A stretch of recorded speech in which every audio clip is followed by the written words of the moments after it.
ಎಲ್ಲರಿಗೂ ನಮಸ್ಕಾರಗಳು. ಮಾತು ವಿತ್ ಮಾಲಿನಿ ಕಾರ್ಯಕ್ರಮಕ್ಕೆ ತಮಗೆಲ್ಲರಿಗೂ ಸ್ವಾಗತ. ನಾನು ಪ್ರೊಫೆಸರ್ ಸುತರೇಶ್ ಮಾಲಿನಿ, ಅಧ್ಯಕ್ಷರು, ಜೆನೆಟಿಕ್ಸ್ ಮತ್ತು ಜೀನೋಮಿಕ್ಸ್ ಅಧ್ಯಯನ ವಿಭಾಗ, ಮೈಸೂರು ವಿಶ್ವವಿದ್ಯಾನಿಲಯ. ತಾವೆಲ್ಲ ಒಂದು ಸಮಸ್ಯೆಯನ್ನು ಸಾಮಾನ್ಯವಾಗಿ ಎದುರಿಸಿರ್ತೀರ. ಮನೆಯಲ್ಲಿ ಮಕ್ಕಳಿಗೆ ಒಳ್ಳೆಯ ಹೆಚ್ಚು ಶಕ್ತಿಯನ್ನು ನೀಡುವ ಹೈ ಕ್ಯಾಲೋರಿ ಡಯೆಟ್ ಅಂತ ನಾವು ಏನು ಹೇಳ್ತೀವಿ ಅದನ್ನು ಕೊಡ್ತಿರ್ತೀರ. ಆದರೂ ಸಹ ಮಕ್ಕಳುಗಳು ಸಣ್ಣಕ್ಕಿರುತ್ತೆ. ಅಪೌಷ್ಟಿಕತೆ ಏನೋ ಈ ಮಗುವಿಗೆ ಅನ್ನುವ ಥರ ತುಂಬ ಸಣ್ಣಗಿರುತ್ತೆ. ಆಮೇಲೆ ಆ ಮಗುವಿಗೆ ಶಕ್ತಿ ಇರೋದಿಲ್ಲ, ಯಾವ ಕೆಲಸನೂ ಮಾಡೋಕ್ಕಾಗಲ್ಲ, ಓದೋಕ್ಕಾಗೋದಿಲ್ಲ, ಯಾವುದೇ ಒಂದು ಆಟಗಳನ್ನು ಆಡೋಕ್ಕಾಗೋದಿಲ್ಲ, ಕ್ರೀಡೆಗಳಿಗೆ ಭಾಗವಹಿಸೋಕ್ಕೆ ಆಗೋದಿಲ್ಲ. ಅದು ಶಾಲಾ ಕಾಲೇಜಿಗೆ ಹೋದಾಗ ಯಾವ ಚಟುವಟಿಕೆಗಳಲ್ಲೂ ಪಾಲ್ಗೊಳ್ಳೋಕ್ಕೆ ಆಗದೆ ಇರುವಂತಹದನ್ನು ನಾವು ನೋಡ್ಬೋದು. ನಮ್ಗೆ ಆಶ್ಚರ್ಯ ಆಗುತ್ತೆ, ಅಯ್ಯೋ ನಾನು ಅಷ್ಟು ಕ್ಯಾಲೋರಿ ಇರೋಂತಹ ಆಹಾರಗಳನ್ನು ಕೊಡ್ತಾಯಿದ್ದೀನಿ, ಆದರೂ ಸಹ ಮಗು ಯಾಕೆ ಈ ಥರ ಇದೆ, ಅಥವಾ ನಾವೇ ಆಗಿರ್ಬೋದು, ನಾನು ಒಳ್ಳೆ ಕ್ಯಾಲೋರಿ ರಿಚ್ ಡಯೆಟ್ ಊಟವನ್ನು ನಾನು ಮಾಡ್ತಾಯಿದ್ದೀನಿ, ಆದರೆ ನನಗೆ ಶಕ್ತಿ ಇಲ್ದಂಗೆ ಆಗ್ತಿದೆಯಲ್ಲ, ಸ್ಟ್ರೈನ್ ಆಗ್ತಿದೆಯಲ್ಲ, ಕೆಲಸ ಮಾಡೋಕ್ಕೆ ಆಗ್ತಿಲ್ವಲ್ಲ ಅಂತೆಲ್ಲ ನಮಗನ್ಸುತ್ತೆ.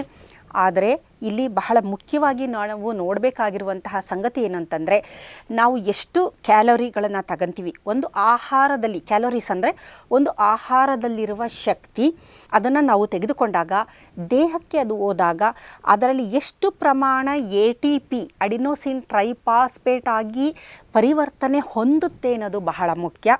ಇಲ್ಲಿ ಮುಖ್ಯವಾಗಿ ನಾವು ನೋಡಬೇಕಾಗಿರೋ ಅಂಥದ್ದು, ನಮ್ಮ ಮೈಟೋಕಾಂಡ್ರಿಯ ಆರೋಗ್ಯವಾಗಿದ್ದರೆ ಅಥವಾ ನಮ್ಮ ಹಾರ್ಮೋನ್ ಏನಿದೆ ಅದರಲ್ಲಿ ಒಂದು ರಿದಮ್ ಇದ್ದರೆ, ನಮ್ಮ ನ್ಯೂರಾನ್ಸ್ಗಳಲ್ಲಿ ಸ್ಟೆಬಿಲಿಟಿ ಇದ್ದರೆ, ಇದರ ಜೊತೆಯಲ್ಲಿ ದೇಹದಲ್ಲಿ ಇನ್ಫ್ಲಮೇಷನ್ ಆಗದೇ ಇದ್ದಂಥ ಸಂದರ್ಭದಲ್ಲಿ ನಾವು ಎಷ್ಟು ಪ್ರಮಾಣದ ಒಂದು ಆಹಾರದಲ್ಲಿರುವ ಶಕ್ತಿಯನ್ನು, ಕ್ಯಾಲೋರೀಸನ್ನು ತಗೊಂಡಿರ್ತೀವಿ, ಅಷ್ಟೇ ಪ್ರಮಾಣದ ATPಗಳು ಬಿಡುಗಡೆಯಾಗುತ್ತೆ.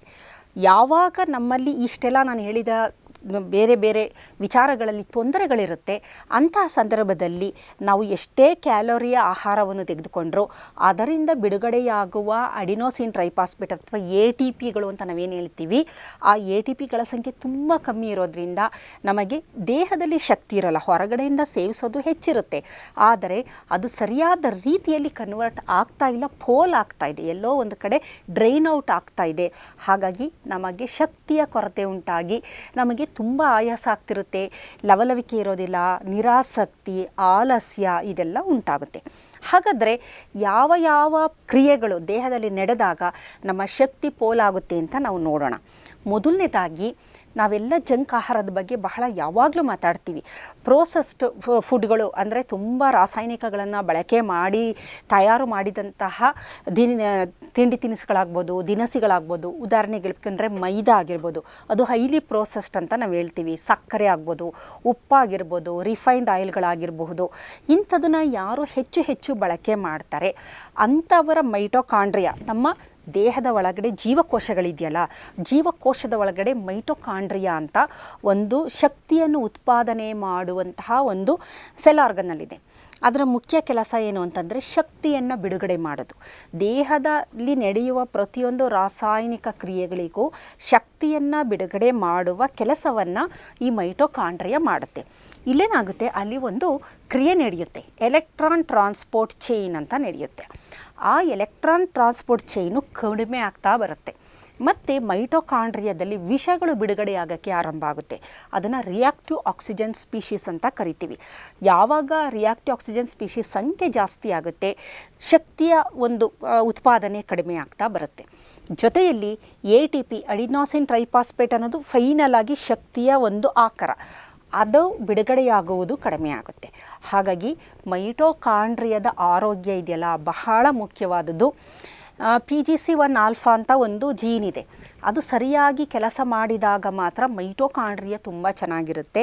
ಹಾಗಾಗಿ ನಾವು ಶಕ್ತಿ ಪೋಲಾಗದೇ ಇದ್ದ ಹಾಗೆ ಕೆಲವೊಂದು ಮಾರ್ಗೋಪಾಯಗಳಿದೆ, ಅದನ್ನು ಮಾಡಿದಾಗ ಮಾತ್ರ ಮೈಟೋಕಾಂಡ್ರಿಯಾದ ಆರೋಗ್ಯ ತುಂಬ ಚೆನ್ನಾಗಿರುತ್ತೆ. ಎರಡನೆಯದು, ಶಕ್ತಿ ಎಲ್ಲಿ ಪೋಲಾಗುತ್ತೆ ಅಂತಂದರೆ ಇನ್ಸುಲಿನ್ ಸೆನ್ಸಿಟಿವಿಟಿ ಯಾವಾಗ ದೇಹದಲ್ಲಿ ಕಡಿಮೆ ಆಗ್ತಾ ಬರುತ್ತೆ, ಇನ್ಸುಲಿನ್ ರೆಸಿಸ್ಟೆಂಟ್ ಆಗ್ತಾ ಬರುತ್ತೆ, ಅಲ್ಲೂ ಸಹ ಶಕ್ತಿಯ ಪೋಲ್ ಆಗ್ತಾ ಬರುತ್ತೆ. ಈಗ ಉದಾಹರಣೆಗೆ 2000 ಕ್ಯಾಲೋರಿಗಳು ನೀವು ಆಹಾರ ಸೇವನೆ ಮಾಡಿದ್ರೆ ಅದರಿಂದ ಕೊನೆಗೆ ಅನ್ಸ್ಟೇಬಲ್ ATP ಆಗುವಂಥದ್ದು ಕೇವಲ ಫ್ರ್ಯಾಕ್ಷನು 2000 ಅಂದರೆ ಬರೀ 10 ATPಗಳು ಬಿಡುಗಡೆ ಆಗುವ ಸಾಧ್ಯತೆ ಇದೆ. ಹಾಗಾಗಿ ಎಷ್ಟೇ ಪೌಷ್ಟಿಕ ಆಹಾರ ಅಂತ ನಾವು ಅಂದ್ಕೊಂಡಿರ್ತೀವಲ್ಲ, ಅದರ ಸೇವನೆ ಮಾಡಿದ್ರೂ ಸಹ ನಮಗೆ ಶಕ್ತಿನೇ ಇರೋದಿಲ್ಲ. ಕಾರಣ ಇಲ್ಲಿ ರಕ್ತದಲ್ಲಿ ಸಕ್ಕರೆಯ ಪ್ರಮಾಣ ಜಾಸ್ತಿ ಆದಂಗೆ ಇಲ್ಲಿ ಎನರ್ಜಿಯ ಒಂದು ಪೋಲಾಗುವಿಕೆಯ ಒಂದು ಇದು ಸಹ ಹೆಚ್ಚಾಗ್ತಾ ಬರುತ್ತೆ. ಹಾಗಾಗಿ ಇದರ ಬಗ್ಗೆನೂ ನಾವು ಹೆಚ್ಚಿನ ಒಂದು ಗಮನವನ್ನು ಕೊಡಬೇಕು. ಮುಂದಿನದು ಶಕ್ತಿಯ ಪೋಲಾಗುವಿಕೆಯಲ್ಲಿ ಕ್ರಾನಿಕ್ ಒಂದು ಸ್ಟ್ರೆಸ್ ಅಂತ ಅಂತೀವಲ್ಲ, ಕ್ರಾನಿಕ್ ಅಂದರೆ ಅತಿಯಾದ ಒಂದು ಒತ್ತಡ ಎಲ್ಲಾಗುತ್ತೆ ಅಂತಂದರೆ, ಉದಾಹರಣೆಗೆ ನಮ್ಮ ಮೊಬೈಲಲ್ಲಿ ನೋಟಿಫಿಕೇಷನ್ಗಳು ಬರುತ್ತೆ. ನೀವು ಇನ್ನೂ ಬ್ಯಾಂಕ್ ಲೋನ್ ಕಟ್ಟಿಲ್ಲ, ಬೇಗ ಕಟ್ಟಬೇಕು ಅಂತ ನೋಟಿಫಿಕೇಷನ್ಗಳು ಬರ್ಬೋದು. ಸೋಷಿಯಲ್ ಕಂಪ್ಯಾರಿಸನ್ ನಾವು ಮೊಬೈಲು ಅಥವಾ ಇದು ನೋಡಿದಾಗ ಅಥವಾ ಹಾಗೆ ಬೇರೆಯೊಬ್ಬ ವ್ಯಕ್ತಿಯ ಜೊತೆಗೆ ಕಂಪೇರ್ ಮಾಡ್ಕೊತೀವಿ. ಅಯ್ಯೋ ಅವನು ತುಂಬ ಚೆನ್ನಾಗಿದ್ದಾನೆ, ನಾನು ಚೆನ್ನಾಗಿಲ್ಲ, ನನಗೆ ಅವನ ಹತ್ರ ಕಾರಿದೆ, ನನ್ನ ಹತ್ರ ಕಾರಿ ಅಂದರೆ ಪ್ರತಿಯೊಂದಕ್ಕೂ ಕಂಪ್ಯಾರಿಸನ್ನು ಮಾಡೋಂಥದ್ದು, ಸ್ಕ್ರಾಲ್ ಮಾಡೋಂಥದ್ದು. ಅತಿಯಾಗಿ ಯಾರು ಸೋಷಿಯಲ್ ಮೀಡಿಯಾದಲ್ಲೇ ಹೆಚ್ಚು ಮುಳುಗಿರ್ತಾರೆ ಅವರಿಗೆ ಸ್ಟ್ರೆಸ್ಸು ಅವರಿಗೆ ಗೊತ್ತಿಲ್ಲದಂತೆ ಜಾಸ್ತಿ ಇರುತ್ತೆ. ಅಂಥವರು ಎಷ್ಟೇ ಒಳ್ಳೆಯ ಆಹಾರ ಸೇವನೆ ಮಾಡಿದ್ರೂ ಆ ಸೇವನೆ ಮಾಡಿರುವ ಆಹಾರದಲ್ಲಿರುವ ಶಕ್ತಿ ಸರಿಯಾದ ರೀತಿಯಲ್ಲಿ ಬಳಕೆಯಾಗದ ಕಾರಣ ಅದು ಪೋಲಾಗ್ತಾ ಇರುತ್ತೆ, ಅವರಿಗೆ ಆಯಾಸ ಆಗ್ತಾ ಇರುತ್ತೆ. ಉದಾಹರಣೆಗೆ ನೀವು 2 ಗಂಟೆಗಳ ಕಾಲ ಅಥವಾ 3 ಗಂಟೆಗಳ ಕಾಲ ಏನು ಬೇರೆ ಕೆಲಸ ಫಿಸಿಕಲ್ ಆ್ಯಕ್ಟಿವಿಟಿ ಏನು ಮಾಡಬೇಡಿ, ಸುಮ್ಮನೆ ಮೊಬೈಲನ್ನೇ ಬಳಕೆ ಮಾಡಿಕೊಂಡು 2 ಗಂಟೆಗಳ ಕಾಲ ಕಳೆದ ನಂತರ ನಿಮಗೆ ತುಂಬ ಒಂದು ಆಯಾಸ ಥರ ಅಂತ ಅನಿಸುತ್ತೆ. ಮೆಂಟಲ್ ಫಾಗ್ ಅಂತ ಕರಿತೀವಿ. ಅದು ಮೆಂಟಲ್ ಫಾಗ್, ನ್ಯೂರಲ್ ಫಾಗ್ ಅಂತಂದರೆ ಮೆಂಟಲ್ ನಾಯ್ಸ್ ಅಂತಲೂ ಸಹ ಅನ್ಬೋದು. ಮೆಂಟಲ್ ನಾಯ್ಸ್ ಅಂತಂದರೆ ಶಬ್ದಗಳಿಂದನೂ ಸಹ ಈ ಒಂದು ಒತ್ತಡ ಉಂಟಾಗಬಹುದು, ಈ ನೋಟಿಫಿಕೇಷನ್ಗಳಾಗ್ಬೋದು, ಇವುಗಳಿಂದ ಬಹಳಷ್ಟು ಕಂಪ್ಯಾರಿಸನ್ ಅಂತ ನಾನು ಏನು ಹೇಳಿದೆ, ಇವುಗಳಿಂದನೂ ಸಹ ನಮ್ಮ ಮೆದುಳಿಗೆ ಹೆಚ್ಚು ಒಂದು ಒತ್ತಡ ಉಂಟಾಗುತ್ತೆ ಮತ್ತು ನಮ್ಮ ನ್ಯೂರಾನ್ಗಳಿಗೆ ಹೆಚ್ಚು ಒತ್ತಡ ಉಂಟಾಗುತ್ತೆ. ಇದರಿಂದ ನಾವು ಎಷ್ಟೇ ಒಳ್ಳೆಯ ಆಹಾರ ಸೇವನೆ ಮಾಡಿರಲಿ, ಒಳ್ಳೆಯ ಆಹಾರ ಸೇವನೆ ಮಾಡಿರ್ತೀವಿ ಸರಿಯಾದ ಸಮಯಕ್ಕೆ, ಆದರೂ ಸಹ ನಮಗೆ ಆಯಾಸ, ನಿರಾಸಕ್ತಿ, ಆಲಸ್ಯ, ಮಂಕು ಕವಿದಂತೆ ಈ ಥರದನ್ನು ನಾವು ಎಲ್ಲದನ್ನೂ ಸಹ ನೋಡ್ತಾ ಬರ್ಬೋದು. ಇದರ ಜೊತೆಯಲ್ಲಿ ಯಾವಾಗ ನಮ್ಮ ಮೆದುಳಿನಲ್ಲಿ ಡೋಪಮೈನ್ ಅಂತ ಏನು ಒಂದು ಹಾರ್ಮೋನು ಬಿಡುಗಡೆಯಾಗುತ್ತೆ. Hormone rewarding hormone. ಅದು ರಿವಾರ್ಡಿಂಗ್ ಅಂತಂದರೆ ನಾವು ಏನೋ ಒಂದು ಒಳ್ಳೆಯ ಕೆಲಸ ಮಾಡಿದಾಗ ಮೆದುಳಿನಿಂದ ಈ ಹಾರ್ಮೋನು ಬಿಡುಗಡೆಯಾಗೋದು. ಕೆಲವೊಮ್ಮೆ ಇದು ಹೆಚ್ಚು ಬಿಡುಗಡೆಯಾಗುತ್ತೆ. ಹೆಚ್ಚು ಬಿಡುಗಡೆಯಾದಾಗಲೂ ದೇಹಕ್ಕೆ ಅತ್ಯಂತ ಒಂದು ಆಯಾಸವನ್ನು ನೀಡುವಂತಹ ಕ್ರಿಯೆಗಳು ದೇಹದ ಒಳಗಡೆ ನಡೆಯುತ್ತೆ. ಉದಾಹರಣೆಗೆ ಹೇಳಬೇಕು ಅಂತಂದರೆ, ತುಂಬ ಶಾಪಿಂಗ್ ಮಾಡೋದು, ಅವಾಗೇನಾಗುತ್ತೆ ಅಂತಂದರೆ ಫಿಸಿಕಲ್ಲಾಗಿ ತೊಂದರೆ ಏನಾಗಿರೋದಿಲ್ಲ, ಆದರೆ ಅತಿಯಾಗಿ ನಮ್ಮ ಮೆದುಳಿಗೆ ಆಯಾಸ ಆಗಿರುತ್ತೆ. ಡೋಪಮೈನ್ ಜಾಸ್ತಿ ಅತಿಯಾಗಿ ಬಿಡುಗಡೆಯಾಗಿರುತ್ತೆ. ಮತ್ತು ಜಂಕ್ ಆಹಾರಗಳ ಸೇವನೆ ಮಾಡೋದು. ಉದಾಹರಣೆಗೆ ನೀವು ನೋಡಿ, ಒಂದು ಹೋಟೆಲಲ್ಲಿ ಹೋಗಿ ನೀವು ಆಹಾರ ಸೇವನೆ ಮಾಡಿ ಬಂದ ನಂತರ ನಿಮಗೆ ಏನು ಕೆಲಸ ಮಾಡಿರೋದಿಲ್ಲ, ಆದರೂ ತುಂಬ ಆಯಾಸ ಅಂತ ಅನ್ನಿಸ್ತಾ ಇರುತ್ತೆ. ತುಂಬ ಬಾಯಾರಿಕೆ, ತುಂಬ ಆಯಾಸ.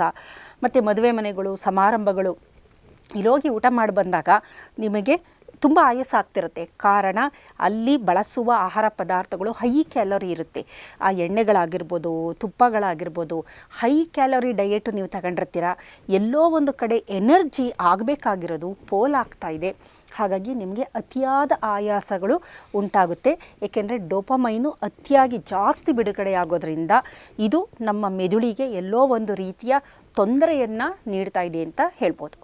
ಇದರ ಜೊತೆಯಲ್ಲಿ ನಮ್ಮ ದೇಹದಲ್ಲಿ ಒಂದು ಕ್ಲಾಕ್ ಇದೆ, ಅದನ್ನು ಬಯಾಲಜಿಕಲ್ ಕ್ಲಾಕ್ ಅಂತೀವಿ. ಒಂದು ಲಯ ಇದೆ ದೇಹದಲ್ಲಿ, ದೈನಂದಿನ ಲಯ ಅಂತ ಕರಿತೀವಿ, ಸರ್ಕ್ಯಾಡಿಯಲ್ ರಿದಮ್. ಈ ಸರ್ಕ್ಯಾಡಿಯಲ್ ರಿದಮ್ಮಲ್ಲಿ ಬದಲಾವಣೆ ಆದಾಗ ನಮ್ಮ ಮೈಟೋಕಾಂಡ್ರಿಯಾ ಯಾವಾಗ ವೀಕ್ ಆಗುತ್ತೆ, ಅದರಲ್ಲಿ ಕೆಲವೊಂದು ಕ್ಲಾಕ್ ಜೀನ್ ಅಂತಿದೆ, ಕೆಲವೊಂದು ಜೀನ್ಸ್ಗಳಿದೆ. ಈ ಜೀನುಗಳು ಸರಿಯಾಗಿ ಕೆಲಸ ಮಾಡದೇ ಇದ್ದಾಗ, ನಮ್ಮ ಒಂದು ದೈನಂದಿನ ಲಯದಲ್ಲಿ ಬದಲಾವಣೆ ಆದಾಗ ನಮ್ಮ ಮೆದುಳಿನಲ್ಲಿ ಪೈನಿಯಲ್ ಗ್ರಂಥಿಯಿಂದ ಮೆಲೋಟೋನಿನ್ ಎನ್ನುವ ಹಾರ್ಮೋನು ಬಿಡುಗಡೆ ಆಗೋದಿಲ್ಲ. ಅಂತಹ ಸಂದರ್ಭದಲ್ಲಿ ಅದರ ಜೊತೆಯಲ್ಲಿ ಒಂದು ಬ್ಲೂ ಲೈಟ್ನ ನೋಡಿದಾಗ ಆರ್ಟಿಫಿಷಿಯಲ್ ಲೈಟ್ಸ್ಗಳು ಜಾಸ್ತಿ ನಾವು ಅದಕ್ಕೆ ಎಕ್ಸ್ಪೋಸ್ ಆಗ್ತೀವಲ್ಲ, ಈಗ ಮದುವೆ ಮನೆ ಆಗ್ಬೋದು, ಅಂಗಡಿಗಳಾಗ್ಬೋದು, ಮನೇಲೂ ಅಷ್ಟೇ ಬೇಕಾದಷ್ಟು ಆರ್ಟಿಫಿಷಿಯಲ್ ಲೈಟ್ಸ್ಗಳನ್ನು ಹಾಕ್ಕೊಂಡಿರ್ತೀವಿ. ಅದು ಜಾಸ್ತಿ ಆದಾಗ ಅಥವಾ ಬ್ಲೂ ಲೈಟ್ಸ್ಗಳು ಸ್ಕ್ರೀನಿಂಗ್, ಅದು ಟಿ ವಿ ಆಗಿರ್ಬೋದು, ಮೊಬೈಲ್ ಆಗ್ಬೋದು, ಇವುಗಳಿಗೆ ಹೆಚ್ಚು ನಾವು ಎಕ್ಸ್ಪೋಸ್ ಆಗ್ತಾ ಬಂದರೆ ಸೂರ್ಯನ ಬೆಳಕಿಗೆ ನಾವು ಮೈ ಒಡ್ಡದೇ ಇದ್ದಾಗ ಬಹಳಷ್ಟು ಜನ ಸೂರ್ಯನ ಬೆಳಕನ್ನೇ ನೋಡಿರೋದಿಲ್ಲ. ಯಾವಾಗಲೂ ಒಳಗಡೆ 10 ಗಂಟೆ ಮೇಲೆ ಆಫೀಸಲ್ಲಿ ಇರ್ತಾರೆ, ಬೆಳಗ್ಗೆ ಎಲ್ಲ ಮನೇಲಿ ಇರ್ತಾರೆ, ಸೂರ್ಯನ ಒಂದು ಬೆಳಕನ್ನೇ ನೋಡಿರಲ್ಲ. ವಿಟಮಿನ್ ಡಿ ಡಿಫಿಷಿಯನ್ಸಿ ಆಗುತ್ತೆ. ಇದರ ಜೊತೆಯಲ್ಲಿ ನಮ್ಮ ದೈನಂದಿನ ಲಯದಲ್ಲಿ ಬದಲಾವಣೆ ಇದು ಉಂಟು ಮಾಡುತ್ತೆ. ಅವಾಗೇನಾಗುತ್ತೆ, ನಾವು ಎಷ್ಟೇ ಒಳ್ಳೆಯ ಆಹಾರ ತೆಗೆದುಕೊಂಡ್ರೂ ಸಹ ಅದು ಎಲ್ಲೋ ಒಂದು ಕಡೆ ಪೋಲಾಗಿ ಸರಿಯಾದ ಪ್ರಮಾಣದಲ್ಲಿ ATP ಬಿಡುಗಡೆ ಆಗದಿದ್ದ ಹಾಗೆ ಅದು ಮಾಡುತ್ತೆ. ಜೊತೆಯಲ್ಲಿ ದೇಹದಲ್ಲಿ ಇನ್ಫ್ಲಮೇಷನ್, ನಾನು ಮೊದಲೇ ಹೇಳಿದೆ ಇನ್ಫ್ಲಮೇಷನು ಜಾಸ್ತಿ ಆಗಬಾರ್ದು ದೇಹದಲ್ಲಿ ಅಂತ. ದೇಹದಲ್ಲಿ ಇನ್ಫ್ಲಮೇಷನು ಜಾಸ್ತಿ ಆದಂತೆ ನಮ್ಮ ಈ ಒಂದು ಕ್ಯಾಲೋರಿ ಎಷ್ಟು ನಾವು ಏನೇ ತಿನ್ನಲಿ, ಎಷ್ಟೇ ಒಳ್ಳೆಯದು ತಿನ್ನಲಿ, ಅದು ಸರಿಯಾಗಿ ಶಕ್ತಿಯಾಗಿ ಕನ್ವರ್ಟ್ ಆಗದೇ ಇದ್ದದ್ರಿಂದ ಆ ಇನ್ಫ್ಲಮೇಷನ್ ದೇಹದಲ್ಲಿ ಉರಿಯೂತ ಇರುತ್ತಲ್ಲ, ಅದನ್ನು ತಗ್ಸೋಕ್ಕೇ ಬಹಳಷ್ಟು ಎನರ್ಜಿ ಅಲ್ಲೇ ಹೊರಟೋಗುತ್ತೆ. ಹಾಗಾಗಿ ಏನಾಗುತ್ತೆ, ನಮಗೆ ನಿಜವಾಗ್ಲೂ ಬೇಕಾಗಿರುವಂತಹ ಒಂದು ಎನರ್ಜಿ ಏನಿರುತ್ತೆ ಅದು ಸರಿಯಾದ ರೀತಿಯಲ್ಲಿ ಎಲ್ಲ ಕಡೆ ಡಿಸ್ಟ್ರಿಬ್ಯೂಟ್ ಆಗೋದಿಲ್ಲ. ಹಾಗಾಗಿ ಅಂತಹ ಸಂದರ್ಭದಲ್ಲೂ ಸಹ ನಾವು ಶಕ್ತಿಯ ಪೋಲಾಗುವಿಕೆಯನ್ನು ನಾವು ನೋಡ್ತೀವಿ. ಒತ್ತಡ ಜಾಸ್ತಿ ಆದಾಗಲೂ ಸಹ ಶಕ್ತಿಯ ಪೋಲಾಗುವಿಕೆ ಹೆಚ್ಚಾಗುತ್ತೆ. ಕಾರಣ ಏನಾಗುತ್ತೆ, ಒತ್ತಡ ಅನ್ನೋದು ಒಂದು ಸರ್ವೈವಲ್ಲು, ಥ್ರೆಟ್ ಇರುತ್ತೆ. ಇಲ್ಲಿ ಥ್ರೈವ್ ಆಗಬೇಕು, ಬದುಕಬೇಕು ನಾವು. ಅದಕ್ಕಿಂತ ಒಂದು ಒತ್ತಡ ಇದ್ದಾಗ ಅದು ಉಳಿವಿಗೆ ಅಂತ ನಮ್ಮ ಮೆದುಳು ತಿಳ್ಕೊಂಡಿರೋದ್ರಿಂದ ಮೆದುಳಿಗೆ ಹೋಗಬೇಕಾದ ರಕ್ತ ಸಂಚಾರ ನಮ್ಮ ಸ್ನಾಯುಗಳಿಗೆ ಹೆಚ್ಚಾಗಿ ಹೋಗುತ್ತೆ. ಹಾಗಾಗಿ ಮೆದುಳು ಸರಿಯಾಗಿ ಅಂಥ ಸಂದರ್ಭದಲ್ಲಿ ಕೆಲಸನ ಕಮ್ಮಿ ಮಾಡೋದ್ರಿಂದ ಶಕ್ತಿಯ ಒಂದು ಪೋಲಾಗುವುದನ್ನು ನಾವು ನೋಡ್ತಾ ಬರ್ತೀವಿ. ಇದರ ಜೊತೆಯಲ್ಲಿ ನಮ್ಮ ಆಹಾರದಲ್ಲಿ ಮೈಕ್ರೋ ನ್ಯೂಟ್ರಿಯೆಂಟ್ಸ್ ಅಂತ ನೀವು ಕೇಳಿರ್ಬೋದು. ಮೆಗ್ನೀಷಿಯಮ್ಮು, ಜಿಂಕು, ಲೈಕೋಪಿನ್ನು, ಕ್ಯಾಲ್ಶಿಯಮ್ಮು, ಸೋಡಿಯಂ, ಈ ಥರದ್ದು ಬೇಕಾದಷ್ಟು ಎಲ್ಲ ಇರುತ್ತಲ್ಲ, ಇವುಗಳ ಕೊರತೆ ಉಂಟಾದರೂ ಸಹ ನೀವು ಎಷ್ಟೇ ಒಳ್ಳೆಯ ಆಹಾರ ಸೇವನೆ ಮಾಡಿ ಅದು ಸರಿಯಾದ ರೀತಿಯಲ್ಲಿ ಬೇರೆ ರೂಪಕ್ಕೆ, ಶಕ್ತಿಯ ರೂಪಕ್ಕೆ ಅದು ಕನ್ವರ್ಟ್ ಆಗೋದಿಲ್ಲ. ಮೆಗ್ನೀಷಿಯಮ್ ತೊಂದರೆ ಆದರೆ ನಮ್ಮ ಮೈಟೊಕಾಂಡ್ರಿಯಾದಲ್ಲಿರುವ ಎಲೆಕ್ಟ್ರಾನ್ ಟ್ರಾನ್ಸ್ಪೋರ್ಟ್ ಚೈನು ಸರಿಯಾಗಿ ಕೆಲಸ ಮಾಡೋದಿಲ್ಲ. ಅದೇ ರೀತಿ ಫೋಲೇಟ್ ನಮ್ಮ ದೇಹದಲ್ಲಿ ಕಡಿಮೆ ಆದರೆ NAD FAD ಎನ್ನುವ ಒಂದು ರಾಸಾಯನಿಕ ಕ್ರಿಯೆಗಳು ನಡೆಯೋದಿಲ್ಲ. ಜಿಂಕ್ ಏನಾದರೂ ಕಡಿಮೆ ಆದರೆ ಅದರಿಂದ ಕಿಣ್ವಗಳು ಸರಿಯಾಗಿ ಕೆಲಸ ಮಾಡೋದಿಲ್ಲ. ಹೀಗೆ ಒಂದೊಂದು ಈ ಟ್ರೇಸ್ ಎಲಿಮೆಂಟ್ಗಳಿಗೂ ಅದರ ಒಂದು ಪ್ರಾಮುಖ್ಯತೆಯನ್ನು ನಾವು ನೋಡಿದಾಗ ಬಹಳ ಮುಖ್ಯ ಅಂತ ಅನಿಸುತ್ತೆ. ಇತ್ತೀಚಿನ ದಿನದಲ್ಲಿ ಮಕ್ಕಳುಗಳಲ್ಲಿ ಈ ಒಂದು ಡಿಫಿಷಿಯನ್ಸಿಯನ್ನು ನಾವು ನೋಡ್ತೀವಿ. ಹಾಗಾಗಿ ಆಹಾರ ಸೇವನೆ ಒಂದೇ ಮುಖ್ಯ ಅಲ್ಲ, ಅದು ಯಾವ ರೀತಿ ಕನ್ವರ್ಟ್ ಆಗುತ್ತೆ ಅನ್ನೋದು ಬಹಳ ಮುಖ್ಯ. ಇವುಗಳ ಕೊರತೆ ಇದ್ದಾಗ ಎಷ್ಟೇ ಶಕ್ತಿದಾಯಕ ಕ್ಯಾಲೋರಿಗಳು ತಿಂದರೂ ಫೈನಲ್ ATP ಆಗಬೇಕಲ್ಲ, ಆ ಒಂದು ಪ್ರಾಸೆಸ್ಸು ನಡೆಯೋದಿಲ್ಲ. ಹಾಗಾಗಿ ಇಲ್ಲಿ ಕೊರತೆ ಉಂಟಾಗಿ ಶಕ್ತಿಯ ಪೋಲಾಗುವುದನ್ನು ನಾವು ನೋಡ್ತಾ ಬರ್ತೀವಿ. ಇದರ ಜೊತೆಯಲ್ಲಿ ಫಿಸಿಕಲ್ ಆ್ಯಕ್ಟಿವಿಟಿ ಯಾರು ಮಾಡೋದಿಲ್ಲ, ಅಂತಹ ಸಂದರ್ಭದಲ್ಲಿ ರಕ್ತದಲ್ಲಿರುವ ಸಕ್ಕರೆಯನ್ನು ನಮ್ಮ ಜೀವಕೋಶಗಳು ಯಾವಾಗ ತೆಗೆದುಕೊಳ್ಳೋದಿಲ್ಲವೋ ಅಲ್ಲಿಯೂ ಸಹ ಆ ಒಂದು ಎನರ್ಜಿ, ಕ್ಯಾಲೋರಿ ಅಂತ ಏನಿದೆ ಅದು ಸರಿಯಾದ ರೀತಿಯಲ್ಲಿ ವಿನಿಯೋಗ ಆಗದೆ ಅದು ಸಂಪೂರ್ಣವಾಗಿ ಅದು ಎಲ್ಲೋ ಒಂದು ಕಡೆ ಪೋಲಾಗುವುದನ್ನು ನಾವು ನೋಡ್ತೀವಿ. ಹಾಗಾಗಿ ಬರೀ ದೇಹಕ್ಕೆ ಶಕ್ತಿಯನ್ನು ನೀಡುವಂಥ ಆಹಾರ ಸೇವನೆ ಮಾತ್ರ ಮುಖ್ಯ ಅಲ್ಲ, ಶಕ್ತಿ ಪೋಲಾಗುವುದನ್ನು ತಡೆಯಬೇಕಾದ, ಅದು ಎಲ್ಲಿ ಲೀಕ್ ಆಗ್ತಾ ಇದೆ ಆ ಎಲ್ಲ ದ್ವಾರಗಳನ್ನು ನಾವು ಬಂದ್ ಮಾಡಬೇಕಾಗುತ್ತೆ. ಇಲ್ಲದಿದ್ದರೆ ಏನಾಗುತ್ತೆ, ಶಕ್ತಿ ಲೀಕ್ ಆಗೋದ್ರಿಂದ ನಾವು ಎಷ್ಟೇ ಪ್ರಮಾಣದಲ್ಲಿ ಒಳ್ಳೆಯ ಆಹಾರ ಸೇವನೆ ಮಾಡಿದರೂ ಸಹ ಅದರಿಂದ ಮುಖ್ಯವಾಗಿ ಕೊನೆಗೆ ಶಕ್ತಿ ATP ಅಂತ ನಾನು ಏನು ಹೇಳಿದೆ ಅದು ನಿಜವಾದ ಫಾರ್ಮು ಶಕ್ತಿದು, ಅದು ಸರಿಯಾಗಿ ಉತ್ಪಾದನೆಯಾಗದ ಕಾರಣ ನಮಗೆ ಸತತವಾದ ಆಲಸ್ಯ, ಆಯಾಸ, ನಿರಾಸಕ್ತಿ, ದೇಹನೇ ಒಂದು ಭಾರ ಅನ್ನೋದು, ಈ ಥರದ್ದೆಲ್ಲದನ್ನು ನಾವು ನೋಡ್ಬೋದು. ಹಾಗಾಗಿ ಶಕ್ತಿ ಕ್ಯಾಲೋರಿ ಸೇವನೆ ಮಾತ್ರ ಮುಖ್ಯ ಅಲ್ಲ, ಅದು ಪೋಲಾಗದಿರುವುದನ್ನು ತಡೆಗಟ್ಟುವ ಮಾರ್ಗಗಳು ಏನು ಅನ್ನೋದನ್ನು ಸಹ ನಾವು ನೋಡಬೇಕಾಗುತ್ತೆ. ನಮಸ್ಕಾರ.